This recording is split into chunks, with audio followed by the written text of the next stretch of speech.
Assalamualaikum warahmatullahi wabarakatuh.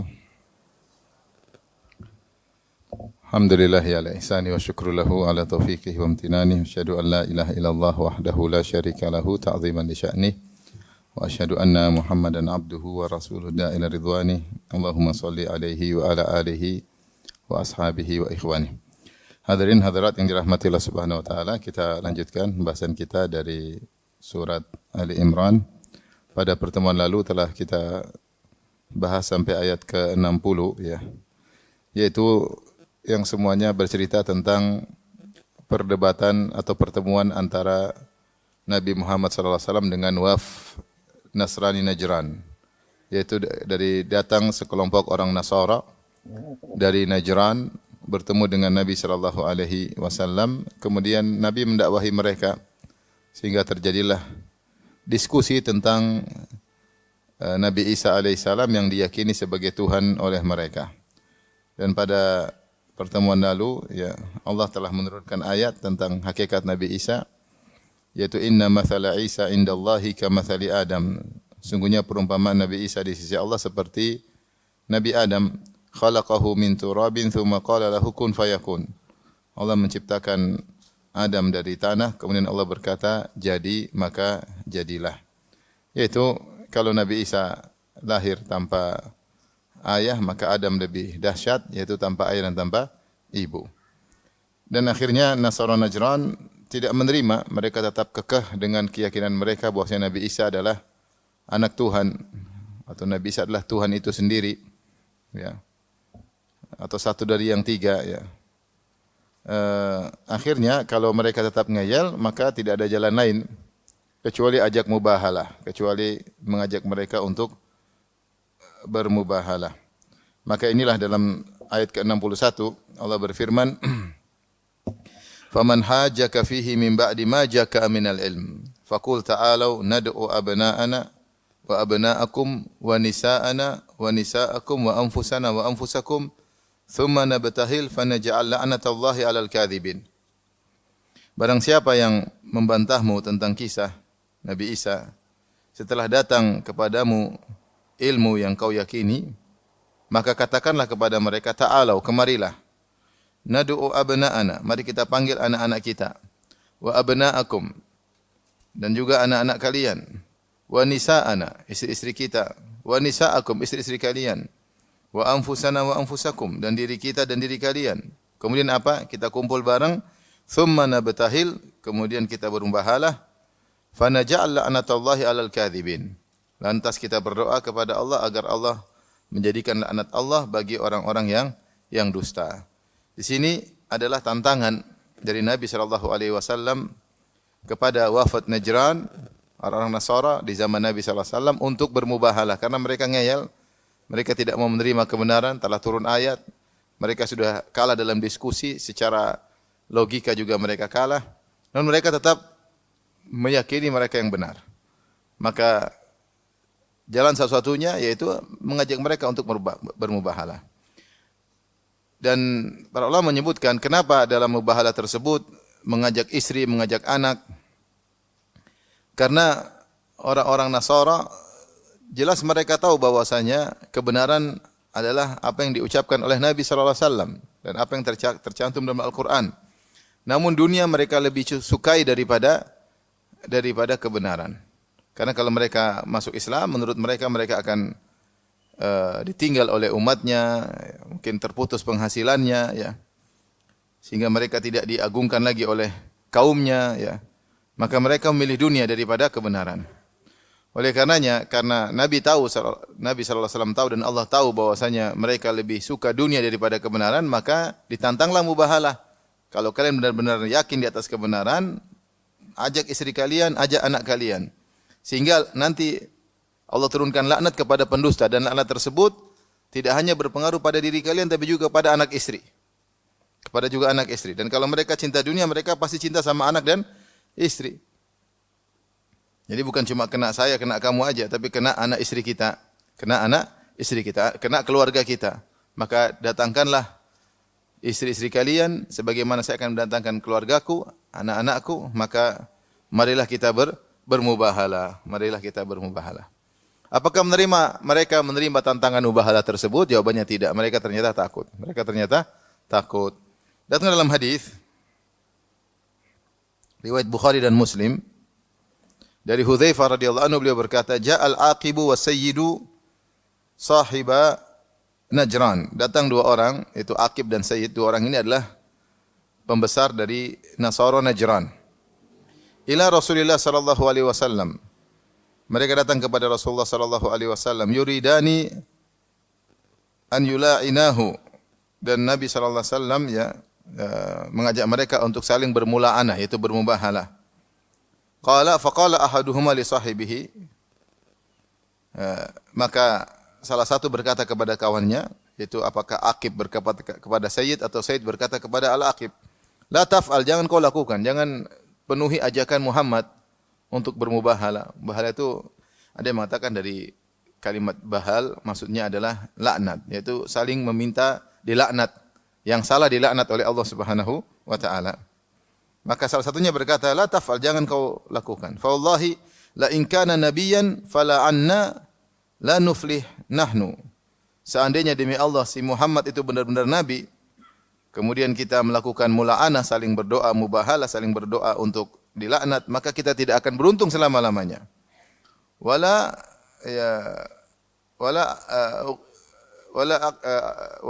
aqibuna min ba'dina, atau wala aqbuna min ba'dina, ya. Kalau kita setelah itu maka tidak ada keturunan kita lagi. Selesai, ya. Qala, mereka berdua berkata, inna nu'tika ma sa'altana. Akhirnya mereka menolak untuk bermubahalah karena mereka ragu, ya, dengan apa yang mereka yakini, dan mereka jangan-jangan Muhammad benar-benar seorang nabi, ya.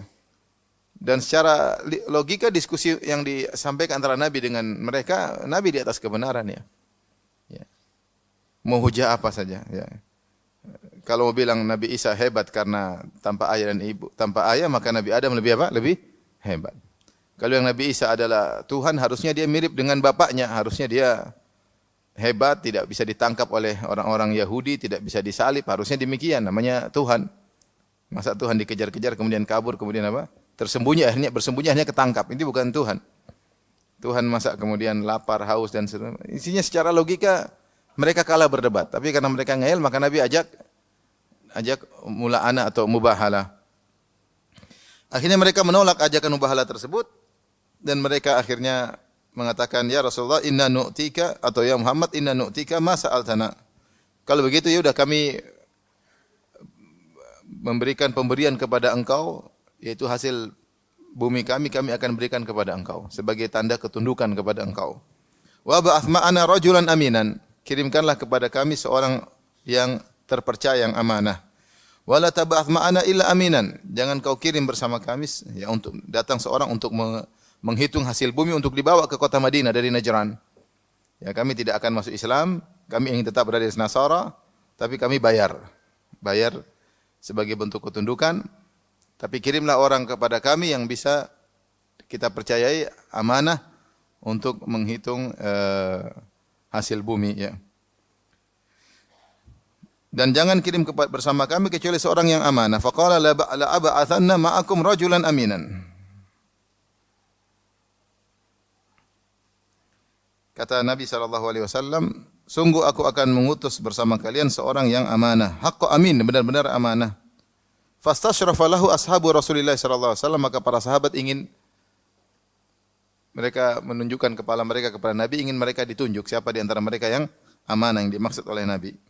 Ternyata Nabi maksudkan adalah Abu Ubaidah ibn al-Jarrah. Kata Nabi SAW, kum ya Abu Ubaidah ibn al-Jarrah. Ya. Wahai Abu Ubaidah, bangkitlah engkau. Falamma qama, tatkala dia berdiri, qala Rasulullah SAW bersabda, hadza aminu hadhil ummah. Ini adalah kepercayaan umat ini, ya, kepercayaan umat ini. Itu Rasulullah SAW memuji Abu Ubaidah bin Al-Jarrah untuk diutus bersama Nasara Najran, ya. Ini salah satu cara untuk ihqaqul haq, untuk menunjukkan kebenaran, dan ibtalul batil, untuk menunjukkan kebatilan. Kalau jalan semua sudah buntu adalah dengan mubahalah. Dengan mubahalah. Dan ini dilakukan oleh Nabi kepada orang Nasrani, namun mereka menolak, ya. Kalau mereka berani tentu mereka sudah binasa ya. Mereka sudah binasa. Dan ini kata para ulama tidak berlaku kepada nabi saja tapi berlaku kepada umatnya kalau memang ada yang perlu dipastikan ya. Untuk menunjukkan kebenaran maka tidak mengapa mengadakan mubahalah, tetapi ada beberapa syarat yang mereka para ulama sebutkan. Yang pertama bahwasanya mubahalah harus di atas keyakinan. Seorang yakin dia di atas kebenaran, baru dia mengajak mubahalah. Yang kedua, bukan pada perkara ijtihadiyah. Bukan perkara ijtihadiyah, perkara yang khilaf, masih diperdebatkan, masih belum jelas. Yang ketiga, bahwasanya sebelum bermubahalah harus menegakkan hujjah terlebih dahulu. Menegakkan hujjah terlebih dahulu. Sedangkan hujjah sebagaimana Rasulullah berdebat dengan Nasara. Kalau ternyata masih belum menerima maka boleh bermubahalah. Yang keempat harus ada maslahat. Harus ada maslahat di balik itu. Bukan ada sedikit masalah mubahalah, sedikit masalah mubahalah. Enggak perlu ya. Sama kaum muslimin ngapain saling apa? Mubahalah. Kecuali ada maslahat besar di balik itu. Dan seorang bermubahalah disebut harus ikhlas kepada Allah Subhanahu wa taala, bukan untuk sombong, bukan untuk angkuh. Di antara ulama yang pernah bermubahalah adalah Ibnu Hajar rahimahullahu taala.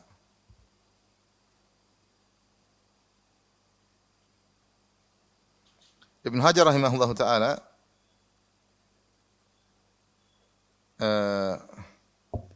pernah bermubahalah dengan seorang pecinta muhibbinnya Ibnu Arabi. Ibnu Arabi. Kita tahu Ibnu Arabi seorang tokoh Wahdatul Wujud ya, yang punya buku banyak, di antaranya Fususul Hikam, di antaranya Al-Futuhat Al-Makkiyah. Dalam kitab Fususul Hikam dia mengatakan semuanya benar ya. Dan dia mengatakan bahwasanya Wahdatul Wujud, bahwasanya apa yang disembah oleh orang-orang musyrikin itu juga yang disembah adalah Allah Subhanahu wa taala. Dan dia mengatakan bahwasanya Firaun masuk surga ya. Dan Firaun berkata, "Ana rabbukumul a'la," aku adalah Tuhan kalian yang maha tinggi. Itu benar karena dalam diri Firaun juga ada Allah Subhanahu wa taala. Dia perkataan-perkataan batil yang banyak ya. Dan dia mengatakan war rabbu abdun wal abdu rabbun ya laita syi'ri manil mukallaf. Hamba adalah Tuhan, Tuhan adalah hamba. Kalau gitu siapa yang disuruh untuk salat? Disuruh salat, dia adalah Tuhan. Ya. Bagaimana Tuhan disuruh apa? Salat. Intinya dia yang tokoh sufi yang terkenal sampai sekarang diagungkan oleh sebagian saudara-saudara kita di tanah air. Maka saya bacakan atau saya sebutkan kisah yang disampaikan oleh Sakhawi. Sakhawi adalah muridnya Ibnu Hajar dalam kitabnya Al-Jawahir wad Durar. Ketika dia menulis biografi tentang gurunya Al-Hafidz Ibnu Hajar rahimahullah, ma'ruf yang punya kitab Fathul Bari ya. Beliau berkata, "Wa ma'a wufuri ilmihi," kata Sakhawi tentang gurunya, meskipun ilmu guru kami sangat begitu banyak ya, yaitu Ibnu Hajar Al-Asqalani, wa adami sur'ati ghadabihi, dan beliau sangat tidak mudah marah, sangat penyabar. Fakana sari'al ghadabi fillahi wa rasul. Namun beliau cepat marah kalau sudah kaitannya dengan Allah dan Rasulnya. Sampai As-Sakhawi berkata, "Wattafaqa kama sami'tuhu minhu miraran." Dan pernah terjadi sebagaimana saya dengar kisahnya langsung dari guru saya, kata As-Sakhawi, saya dengar langsung dari Ibnu Hajar, berulang-ulang dia cerita, "Annahu jara bainahu wa baina ba'dil muhibbin li Ibni Arabi munaza'atun katsiratun fi amri Ibni Arabi." Bahwasanya pernah terjadi diskusi antara Ibnu Hajar dengan pecinta muhibbinnya siapa? Ibnu Arabi. Ya. Kemudian terjadi perdebatan yang banyak, pertentangan. Ya. Addat ila anna la syekhuna min Ibni Arabi li su'i maqalatihi. Sampai akhirnya Ibnu Hajar menyinggung Ibnu Arabi karena akidahnya yang enggak benar. Disinggung ya. Akhirnya falam yashul birrajul almunazi' lahu fi amrihi. Akhirnya muhibbin tadi tidak terima. Dia merasa yang dia cintai ternyata disinggung oleh siapa? Ibnu Hajar. Ya. Wa haddadahu bi an yughriya bihi syekh Safa'a alladhi kana adh-dhahir ya. dan seterusnya ya. Intinya dia ingin sampaikan kepada sultan ya. Dia ingin sampaikan kepada sultan, kepada penguasa ketika itu ya. Bahwasanya ada sekelompok orang yang benci terhadap orang-orang salihin. Yaitu dia ingin lapor Ibnu Hajar kepada siapa? Sultan. Nah, ini repot ini. Kalah debat lapor kepada sultan. Jadi kalah akal akhirnya pakai otot. Kebiasaan ahlul bidah. Akhirnya kata Ibnu Hajar, "Mali sultan fi hadza madkhal?" Apa urusan raja dengan kita? Lakin ta'al natabahal, mari kita mubahal aja. Ngapain Pak ngajak-ngajak sultan? Kalau ngajak sultan Ibnu Hajar mungkin kalah karena mereka akan bilang begini. Ibnu Arabi orang soleh disinggung, dihina oleh Ibnu Hajar. Makanya udah kita mubahal aja.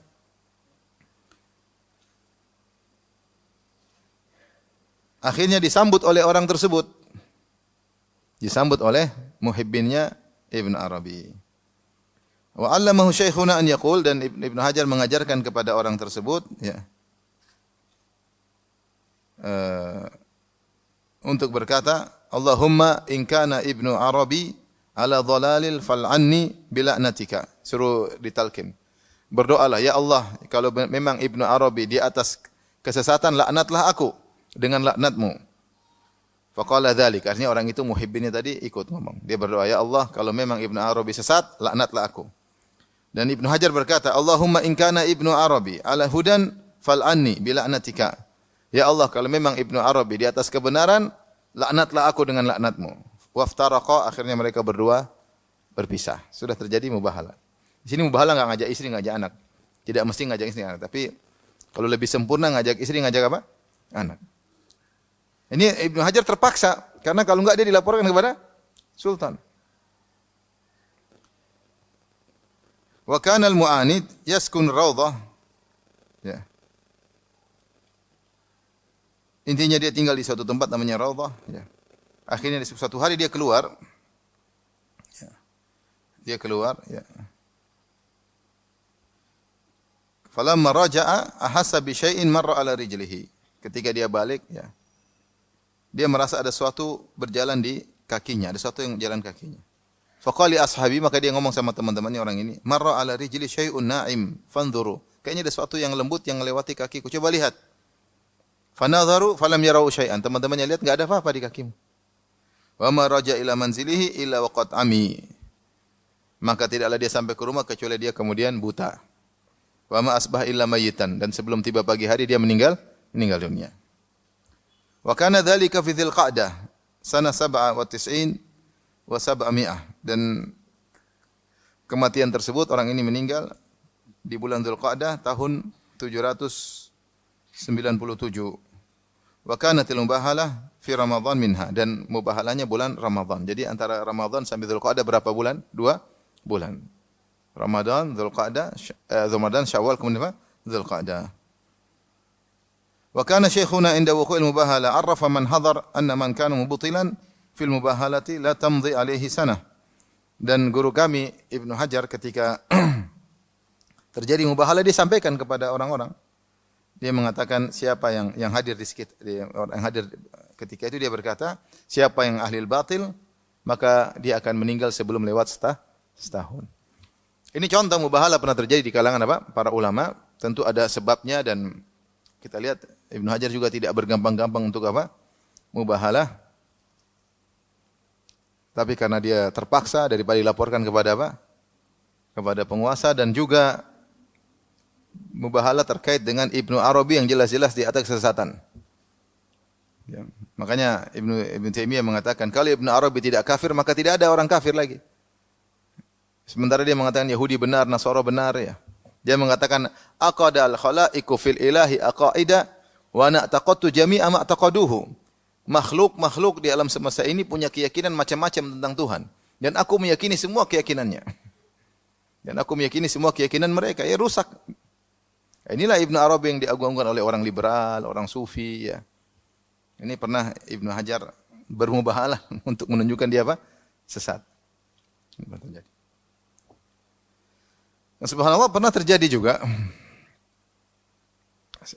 Salah seorang ustaz cerita kepada saya, ada perdebatan dua orang satu dijatuhkan, akhirnya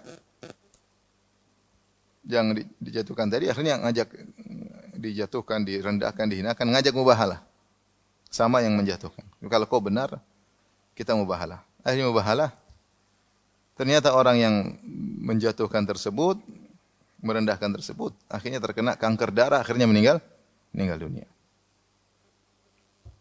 Maksud saya, ikhwan, perkara mubahalah bukan perkara yang ringan. Sedikit-sedikit mubahalah, enggak lah. Ya. Kadang-kadang hanya untuk ego, kadang-kadang hanya untuk ria, enggak. Kalau perkara penting ada maslahatnya, bukan perkara ijtihadiyah, ya. Silakan. Kalau enggak ada maslahatnya, kita sama kaum muslimin tidak perlu seperti itu ya. Itu bukan kebiasaan para ulama, sedikit-sedikit apa? Mubahalah. Yang terjadi Nabi SAW mengajak orang-orang Nasara yang jelas-jelas di atas kesesatan, ya, yang meyakini Tuhan, manusia sebagai Tuhan, itu diajak mubahalah tidak mengapa. Seperti Ibnu Arabi meyakini semua agama benar, semua sembahan benar, bahwasanya semua yang disembah adalah jelmaan Allah Subhanahu wa taala atau bentuk dari karena wahdatul wujud ini adalah Allah Subhanahu wa taala. Hamba adalah Tuhan, Tuhan adalah hamba, maka ini tidak ada yang ragu tentang kesesatannya. Fir'aun masuk surga katanya. Kalau Fir'aun masuk surga apalagi kita? Kalau Fir'aun masuk surga, seburuk-buruknya kita juga pasti masuk apa? Surga. Mana lebih buruk kita atau Fir'aun? Fir'aun lah.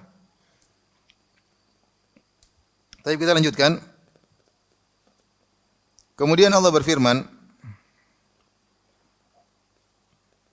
Inna hadza lahuwal qasasul haq. Inilah kisah yang benar. Di sini Allah menekankan dengan inna litakid, sesungguhnya, kemudian lam taukid, sungguhnya benar-benar. Ini adalah kisah yang hak. Kemudian Allah berikan dhamir fasal ya huwa. Kalau kita artikan, dan sungguhnya ini benar-benar dialah kisah yang hak. Ada kata dialah kisah yang hak. Atau kisah inilah kisah yang hak. Maksudnya, sebenarnya ahli tafsir mengatakan, untuk membedakan bahwasanya kisah tentang Nabi Isa yang benar cuma dalam Al-Quran.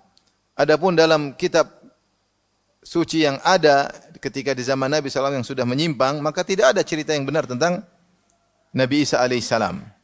Baik Taurat maupun Injil yang ketika itu tidak ada cerita yang benar tentang Nabi Isa. Yang ada yang cerita benar tentang Nabi Isa cuma dalam apa?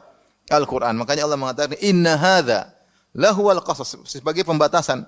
Sungguhnya kisah yang benar cuma kisah inilah tentang Nabi Isa. Nabi Isa lahir dari seorang wanita namanya Maryam, kemudian dia adalah seorang hamba, dia bukan Tuhan, dia bukan anak Allah, dia bukan anak Tuhan, dia bukan satu dari yang tiga, ya. Dia makan dan minum, ya. Dia membutuhkan yang lain, dia ketakutan, dia berdoa, ya, dan seterusnya. Dia minta pertolongan dari Allah agar diselamatkan. Ini bukan ciri-ciri Tuhan. Bukan sifat-sifat apa? Tuhan. Makanya Allah mengatakan inna hadza lahuwal qasasul haq. Kisah yang benar yang ini, yang ada pun dalam Taurat Injil ketika itu yang sudah mengalami distorsi atau penyimpangan, maka tidak ada cerita tentang Nabi Isa yang benar, tentang hakikat Nabi Isa bukan Tuhan, ya, bukan Tuhan. Kemudian kata Allah Subhanahu wa taala, fa in tawallau fa innallaha alimun bil mufsidin. Inna hadza lahuwal qasasul haq. Wa ma min ilahin illallah. Tidak ada sembahan kecuali siapa? Allah. Ya. Tidak ada sembahan. Ini semakin menekankan Nabi Isa bukan yang berhak disembah. Ya. Allah tidak trinitas, satu dari yang tiga. Kalaupun satu dari yang tiga, maka yang berhak disembah cuma Allah Subhanahu wa taala. Tidak ada pihak kedua, oknum kedua, zat kedua yang berhak disembah. Dan Allah bukan satu dari yang tiga. Dan Allah tidak punya anak, lam yalid wa lam yulad. Dan yang berhak disembah hanyalah Allah Subhanahu wa taala. Kemudian Allah tutup ayat 62, wa innallaha lahuwal azizul hakim, dan sungguhnya Allah dialah yang maha perkasa lagi maha bijak.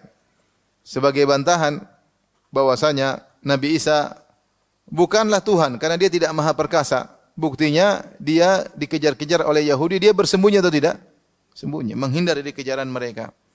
Kemudian dia berdoa kepada Allah agar diselamatkan. Lantas Allah menyelamatkan beliau alaihissalam. Seandainya dia maha perkasa, dia tidak perlu itu semuanya. Dan dia tidak perlu minta pertolongan kepada zat yang lain. Ya. Seandainya dia adalah Allah itu sendiri, maka harusnya dia maha perkasa. Makanya Allah mengatakan wa innallaha lahuwal aziz, dialah Allah yang maha perkasa. Maka kata sungguh menakjubkan orang-orang Nasara, mereka mengatakan Nabi Isa adalah Tuhan sementara mereka meyakini Nabi Isa dibunuh. Bagaimana Tuhan bisa dibunuh? Bagaimana Tuhan bisa dibunuh? Betapa hebat yang membunuh tuh Tuhan. Ketika Tuhan dibunuh, Allah ikut mati atau tidak? Kalau dia bilang Allah tidak ikut mati, berarti Allah bukan Isa. Kalau mereka bilang Allah ikut mati, karena Allah adalah Isa, terus yang hidupin Tuhan siapa? Intinya, tentu ini pembahasan panjang lebar, tapi intinya bahwasanya Nabi Isa tidak memiliki sifat Al-Aziz. Sementara Allah, innallaha lahuwal aziz, dialah yang maha perkasa. Ya. Dan dia yang menyelamatkan Nabi Isa. Ya. Kata Allah, ma qatala masul walakin syubbiha lahum. Ya. Mereka tidak membunuh Nabi Isa, tapi ada yang diserupakan seperti Nabi Isa. Kemudian kata Allah, Al-Hakim, dialah yang maha bijak. Allah dengan keperkasaannya, dengan kehebatannya, ya, disertai dengan maha bijak. Tidak ada yang Allah tetapkan kecuali di balik itu ada hikmah, ada kebijakan. Ya. Tidak seperti sebagian makhluk yang ketika memiliki keperkasaan, memiliki kekuasaan, maka tidak bijak dalam bersikap. Arogan, sombong, angkuh, semena-mena. Terjadilah, begitulah banyaknya manusia. Ketika diberi kekuasaan, diberi keperkasaan, maka tidak bijak dalam bertindak. Karena manusia dikuasai oleh hawa nafsu. Karena manusia dikuasai oleh banyak kebutuhan, banyak keperluan. Karena manusia dikuasai dengan banyak kekhawatiran tentang masa depannya. Sehingga akhirnya kekuasaan yang buat dia bertindak dengan tidak bijak. Adapun Allah Subhanahu wa taala, maka Allah Subhanahu wa taala Al-Aziz, Maha Perkasa, namun tidak ada satu keputusannya pun kecuali dengan bijak. Karena dia memiliki sifat Al-Hikmah, yaitu Al-Hakim. Kemudian Allah berfirman, fa in tawallau, kalau mereka berpaling, ya, sudah kalah diskusi, tidak mau diajak untuk apa? Bermubahala. Fa innallaha alimun bil mufsidin, sungguhnya Allah Maha mengetahui orang-orang yang melakukan kerusakan.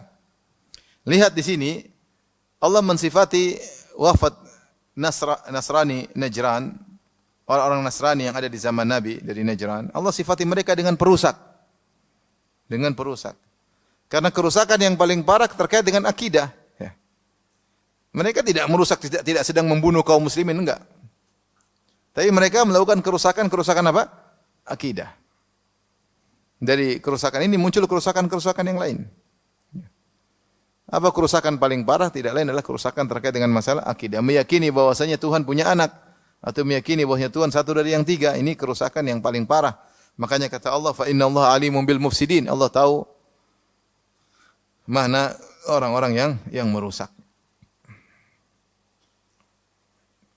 Di antara orang yang merusak adalah orang Nasara. Ya, merusak secara akidah, secara moral, secara akidah, rusak.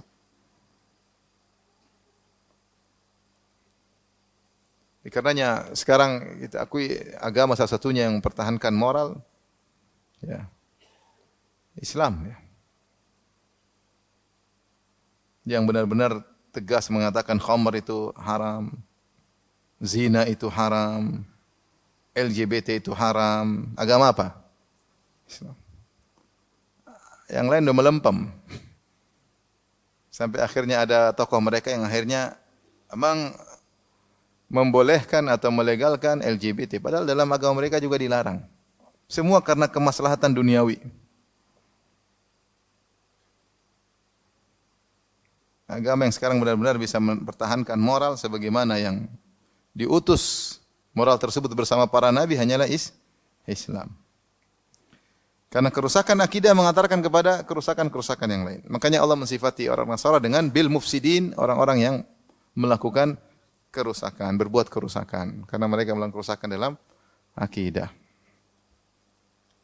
Tapi ayat berikutnya, ayat 64, "Qul ya ahlal kitabi ta'alu ila kalimatin sawa'in bainana wa bainakum alla na'budu illallah wa la nusyrika bihi syai'an wa la yattakhidha ba'duna ba'dhan arbaba min dunillah fa in tawallaw faqulu asyhadu bi anna muslimun." Katakanlah wahai ahlul kitab, kemarilah menuju satu kalimat yang sawa. Itu kalimat yang adil antara kita dengan kalian. Bainana wa bainakum, itu kalimat yang kita sepakati. Sawa maksudnya adil atau nus ya. Insaf yaitu kalimat keadilan. Antara kita dengan kami itu kalimat yang disepakati oleh seluruh para nabi yang diutus. Nabi kalian, nabi kami, ya, nabi-nabi sebelumnya semua sepakat. Apa yang disepakati? Allah na'budu illallah, agar kita tidak beribadah kecuali hanya kepada Allah Sang Pencipta, pengatur alam semesta. Ajakan yang indah, kita nyembah Allah saja, jangan nyembah makhluk. Benar atau tidak? Benar. Wala nusyrika bihi syai'a, dan jangan kita sekutukan Allah dengan apapun. Jangan sekutukan dengan malaikat, kita sembah malaikat juga, jangan kita sembah jin, nabi, wali, pohon, ya, batu, hewan, apapun. Wala nusyrika bihi syai'an, jangan mensekutukan Allah dengan suatu apapun. Kemudian yang ketiga, wala yattakhidh ba'duna ba'dhan arbaba min dunillah. Wala yattakhidha ba'duna ba'dhan arbaba min dunillah. Jangan sampai sebagian kita mengambil sebagian lain sebagai Tuhan-Tuhan selain Allah, disembah, disujudi. Sebagaimana dilakukan oleh orang Nasara, mereka menyembah sujud kepada rahib-rahib mereka, ya. Ya. Ittakhadhu ahbarahum wa ruhbanahum arbaba min dunillah. Mereka sujud. Ya. Mereka hormat berlebihan sampai arbaba min dunillah, sampai mereka menyerahkan penghalang-pengharaman kepada mereka. Kalau rahib-rahib menghalalkan apa yang haram, mereka ikuti. Sampai sekarang. Sebagian mereka mengatakan tidak mengapa, LGBT ada tidak sampai sekarang? Ada yang mengatakan demikian? Ada. Jelas itu haram. Tapi karena yang bilang rahib, oke. Itulah bentuk peribadatan. Makanya datang dari Adi bin Hatim ketika turun ayat ini mengatakan, Rasulullah, kami tidak menyembah mereka. Kata Rasulullah SAW, bukankah ketika mereka menghalalkan yang haram, fatuhillunahu, kalian ikut menghalalkan? Bukankah ketika mereka mengharamkan yang halal, fatuharrimunahu, kalian ikut mengharamkan? Kata Adi, benar. Fatilka ibadatum, itulah bentuk ibadah kepada rahib-rahib kalian. Di sini Allah menyuruh kepada Nabi Muhammad, qul, sampaikanlah kepada mereka, ya ahlal kitab, wahai ahlul kitab. Ta'alau ila kalimatin sawa, marilah kita bareng-bareng bersepakat menuju satu kalimat keadilan yang kita sepakati, bahkan disepakati oleh seluruh nabi-nabi. 3 hal. Pertama, Allah na'budu illallah, jangan beribadah kecuali hanya kepada siapa? Allah. Yang kedua, jangan menyekutukan Allah dengan satu apapun. Jangan cuma ibadah kepada Allah, sekutukan Allah, itu ibadah kepada Allah, ibadah juga kepada selain Allah, namanya syirik. Jangan berdoa kepada Allah, berdoa kepada wali, berdoa kepada Allah, berdoa kepada Nabi, Nabi Muhammad, Nabi Isa, Nabi-Nabi lainnya. Jangan berdoa kepada Allah, berdoa juga kepada malaikat. Jangan berdoa kepada Allah, berdoa juga kepada jin, minta kepada jin dan yang lainnya. Yang ketiga, wala yattakhidha ba'duna ba'dhan arbaba min dunillah. Jangan menjadikan sebagian kita sesama makhluk menjadi tuhan-tuhan selain Allah, dengan disujudi, dengan ditunduki, dengan ditaati, mengharamkan yang halal atau menghalalkan yang haram. Kenapa Allah sebutkan 3 ini? Kata para ulama, sebenarnya karena 3 ini ada pada orang Nasara. 3 hal ini dilakukan oleh orang apa? Nasara. Mereka tidak menyembah Allah saja, mereka menyekutukan Allah, dan mereka menjadikan sebagian tokoh-tokoh mereka sebagai tuhan-tuhan selain Allah dalam hal pengharaman maupun penghalalan. Fa in tawallau, kalau mereka tetap berpaling, tidak mau juga, faqulu syhadu, maka katakan isyhadu bi anna muslimun. Saksikanlah kami ini Islam. Kami beda dengan kalian. Ini syarat bahwa seorang harus merasa ya'taz bidinihi, merasa bangga dengan agamanya, merasa bangga dengan akidahnya, tidak usah malu-malu dengan akidah Islam, akidah tauhid, akidah yang logis, tidak usah malu-malu. Yang kami sembah cuma satu Tuhan yang Maha Esa, yang sesuai dengan sila pertama, ketuhanan yang Maha Esa. Ngapain malu-malu? Banggalah dengan akidah Islam. Kalau mereka berpaling, katakanlah kepada mereka, isyhadu bi anna muslimun. Saksikanlah wahai Nasara, kami Islam. Bukan malu kalau bilang saya muslim, malu. Malu. Tunduk sama orang musyrik, ya. Malu menunjukkan identitas sebagai seorang apa? Islam. Malah ikut-ikutan seakan-akan dalam golongan musyrikin. Lebur dengan mereka. Mau bilang orang Islam malu. Menunjukkan identitas akidah Islam malu. Akidah tauhid apa malu. Sampai sebagian dai ketika masuk di tempat peribadatan mereka berbicara seakan-akan Nasara di atas kebenaran. Nah, kita ini kan dakwah supaya mereka sadar mereka salah, bukan malah sekarang mendukung mereka. Terbawa.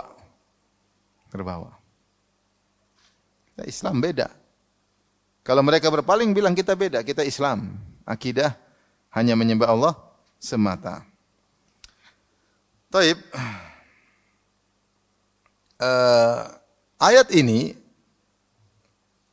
dijadikan dalil oleh orang-orang liberal, terutama dalam kitab dulu sempat buku hebat judulnya Fikih Lintas Agama.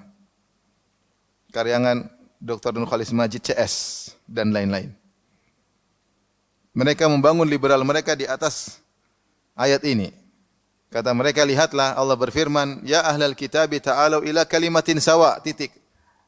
Apa kata Allah, wahai ahlul kitab, marilah menuju kalimat yang sama. Sehingga mereka dengung-dengung kalimat sawa. Mereka artikan kalimat yang sama. Kemudian saya baca bukunya dan saya sudah tulis juga dalam disertasi saya. Mereka menafsirkan kalimat sawa dengan maksudnya apa? Kita cari persamaan di antara kita. Ketinggalkan perbedaan. Persamaan dalam kita maksudnya sama-sama sosial, sama-sama berakhlak apa? Mulia. Nah, kita fokus pada yang jangan ribut dengan beda-beda. Fikih beda, akidah beda, jangan. Karena Allah menyuruh kita untuk menuju pada kalimat yang apa?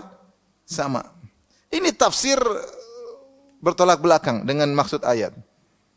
Seharusnya mereka baca selanjutnya, kalimat sawa itu ditafsirkan oleh Allah, yaitu jangan beribadah kepada kecuali hanya kepada Allah. Jangan buat syirik, jangan mengambil sebagian kita sembahan selain Allah.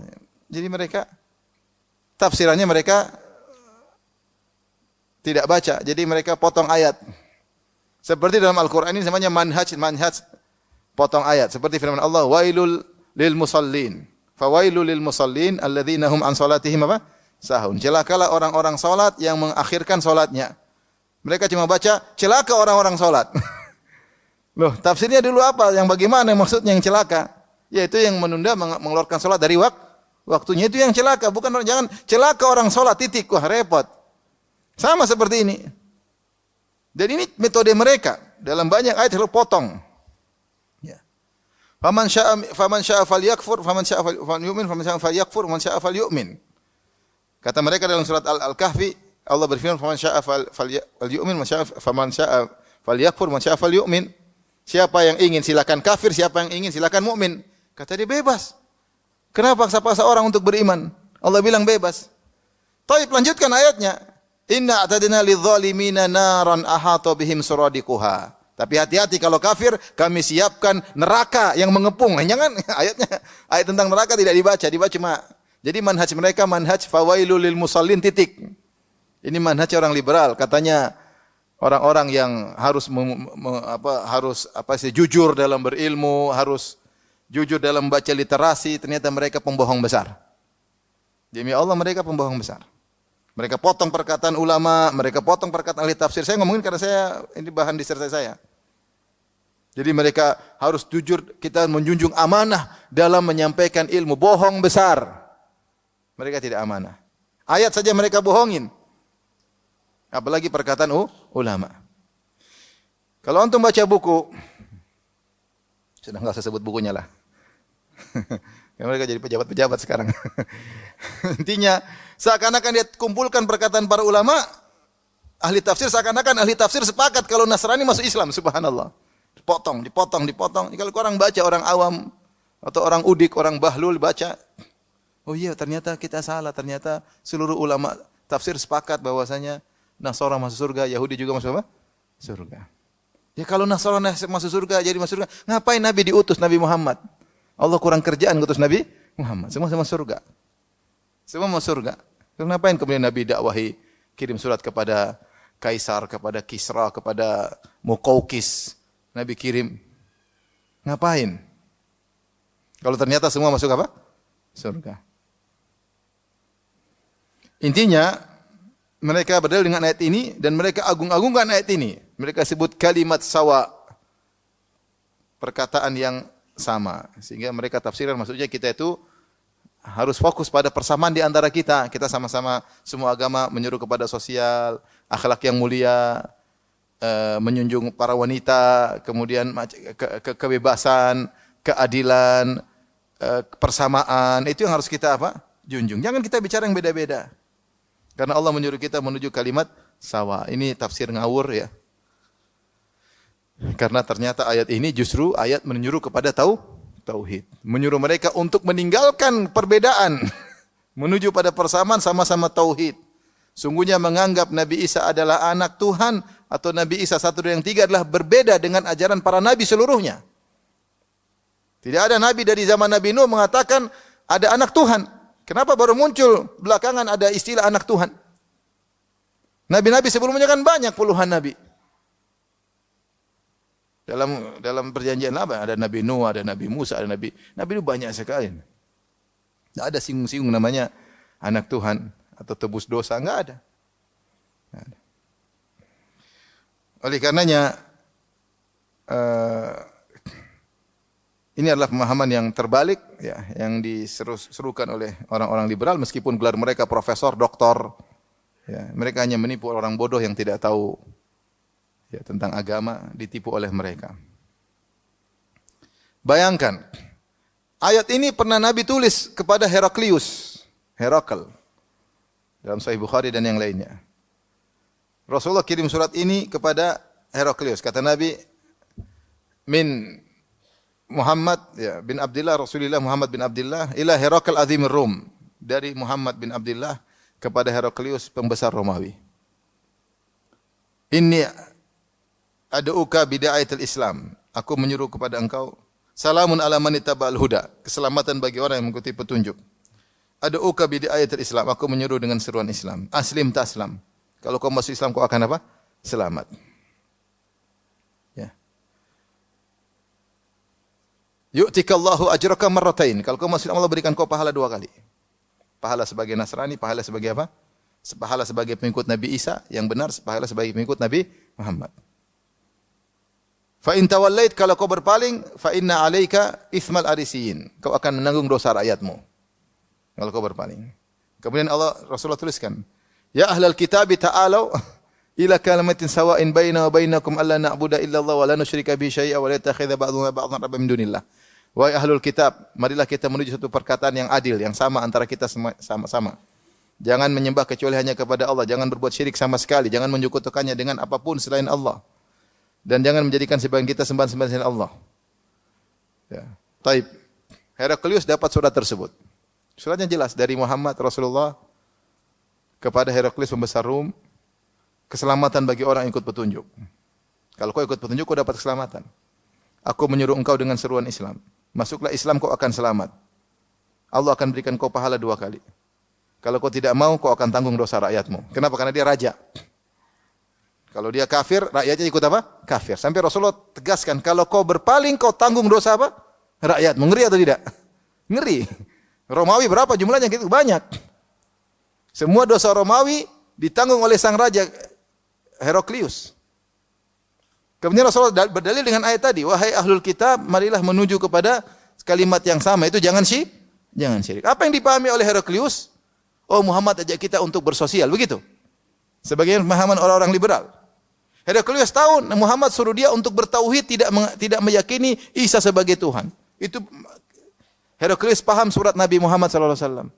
Ini Heraklius ngerti, orang-orang liberal, dokter-dokter, profesor tidak ngerti. Gimana ceritanya? Nabi ngerti. Heraklius ngerti, maka Heraklius enggak mau. Kenapa? Dia tahu konsekuensinya harus bertauhid. Dia tidak mau. Kalau ternyata maknanya mengajak kepada sosial, Heraklius mau tidak? Maulah. Kenapa dia tidak mau? Karena dia tahu konsekuensinya adalah meninggalkan kesyirikan. Dan itulah juga yang Nabi kirimkan kepada Al-Muqawqis, yaitu Raja Mesir yang di bawah tangan Romawi yang berkuasa di Mesir. Dia sama, dia tidak mau juga masuk Islam. Karena dia tahu konsekuensinya harus meninggalkan kesyirikan. Ini ayat juga turun kepada Nasrani Najran. Apa yang mereka pahami? Harus meninggalkan apa? Kesyirikan. Mereka mau tidak mau? Tidak mau, karena mereka ambil akidah mereka. Bukan ngajak untuk sama-sama meyakini keadilan, sama-sama meyakini persamaan, sama-sama bersosial. Maka mengerikan orang-orang liberal itu kalau udah nafsir ayat seenaknya saja ya. Mereka punya metode tafsir namanya hermeneutika, itu tafsir ngawur tanpa kaedah. Tafsir tanpa kaedah. Makanya namanya liberal. Kalau bikin kaedah namanya bukan liberal. Kapan kita punya kaedah baku namanya tidak bebas. Sementara Islam mereka namanya Islam apa? Merdeka, Islam bebas. Islam bebas ya jangan pakai kaedah. Kalau enggak pakai kaedah namanya Islam ngawur. Semua itu berkaedah. Ilmu fisika, ilmu kimia ada kaedahnya enggak? Ada kimia liberal ada. Fisika liberal ada? Enggak ada. Kalau main kaedah gimana? Kaidah itu dibangun di atas ilmu. Islam tafsir ada kaidahnya, usul fikih ada kaidahnya, fikih ada kaidahnya. Ini enggak ada kaidah. Hermeneutika.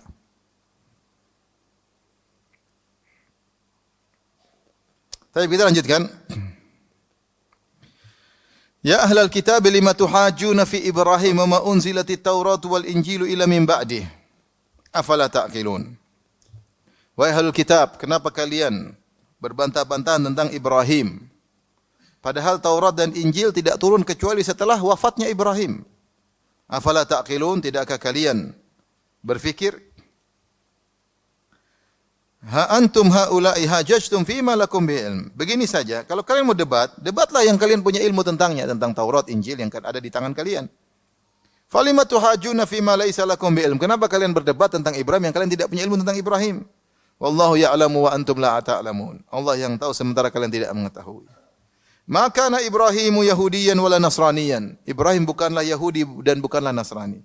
Walakin kana hanifan musliman, tapi dia adalah seorang yang hanif, yang lurus, musliman berserah diri. Wa ma kana minal musyrikin, dan dia bukan termasuk orang musyrikin.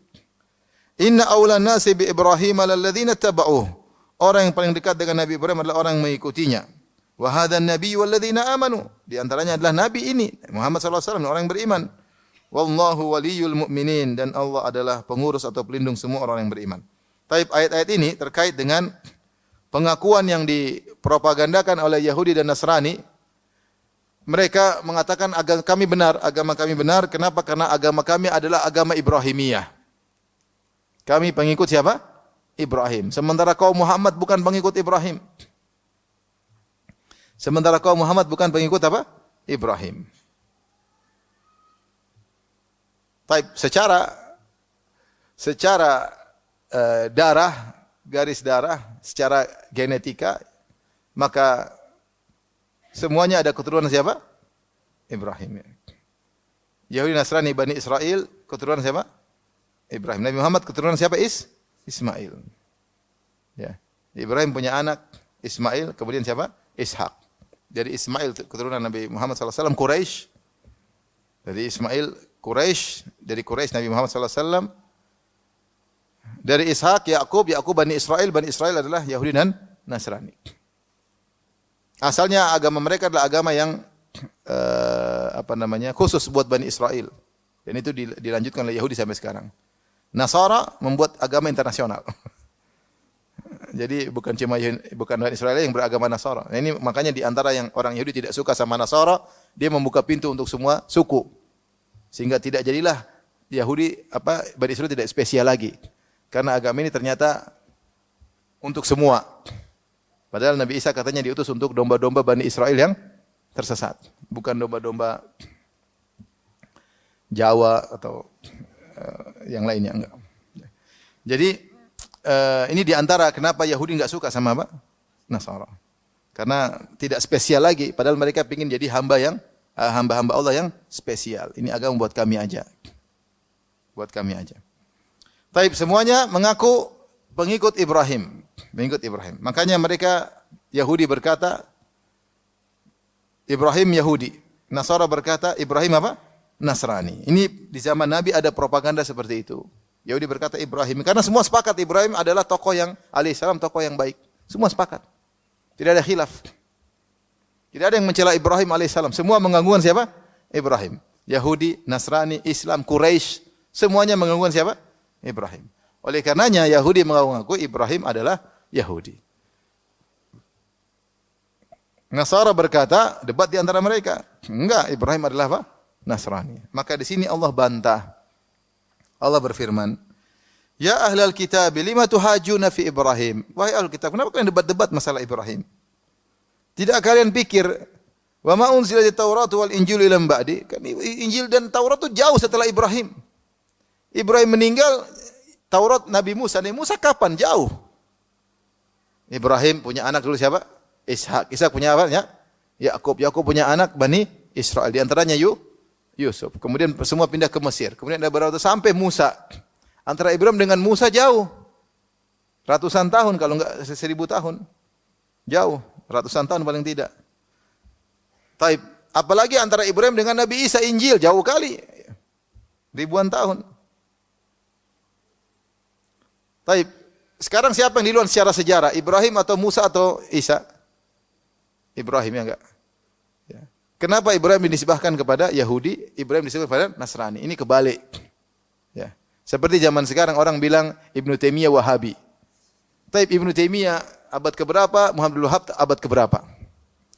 Ibnu Taimiyah abad ke-8. Muhammad bin Wahab kalau enggak salah abad ke-12 atau abad ke-11.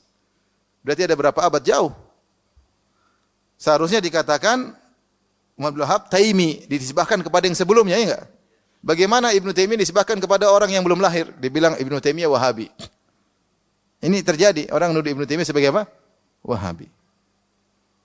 Ini harusnya seorang disebahkan kepada yang sebelumnya, bukan yang kepada yang sesudahnya yang belum lahir. Sama bilang Ibrahim Yahudi, enggak benar karena Yahudi itu istilah muncul belakangan. Ketika Bani Israel mengalami penyimpangan baru muncul istilah apa? Yahudi. Setelah mereka terpisah menjadi dua kerajaan, ada Israeli, ada Yahuda, baru timbul istilah apa? Yahudi. Nasrani juga muncul belakangan, dahulu mereka semua Bani Israel. Bagaimana Ibrahim dinisbahkan kepada yang Yahudi atau Nasrani? Makanya Allah mengatakan, "Afala ta'qilun?" Tidak kalian berpikir. Harusnya Yahudi dibilang Ibrahimi, Nasrani Ibrahimi harusnya, bukan kebalik. Ibrahim dibilang Yahudi atau apa? Nasrani. Afala ta'qilun? Tidak kalian berpikir? Subhanallah, orang-orang menuduh Syekh Muhammad bin Wahab rahimahullah dengan apa? Wahabi. Nama dia Muhammad bin Abdul Wahab. Bapaknya namanya siapa? Abdul Wahab. Abdul Wahab artinya apa? Hamba Al-Wahab. Al-Wahab artinya siapa? Allah. Jadi Wahabi itu nisbah kepada Allah Subhanahu wa taala. Ya enggak? Kan namanya Muhammad bin Abdul Wahab. Seharusnya kalau nisbah kepada Syekh Muhammadi, tapi Muhammadi ada Muhammad, repot. Akhirnya disebahkan kepada bapaknya Muhammad bin Abdul Wahab. Padahal Abdul Wahab, hamba Al-Wahab. Al-Wahab salah satu dari Asmaul Husna, artinya Allah. Jadi Wahabi sama seperti Allahi, gampangannya gitu. Maksudnya disebahkan kepada Allah. Kemudian nisbah ini dijadikan bahan ejekan. Padahal nisbah ini kepada siapa? Allah. Wahab itu maksudnya Allah atau nama manusia? Nama Allah. Abdul Wahab, hamba Al-Wahab. Ini mereka Wahabi sebagai bahan ejekan, padahal itu dari Al-Wahhab, nama Allah.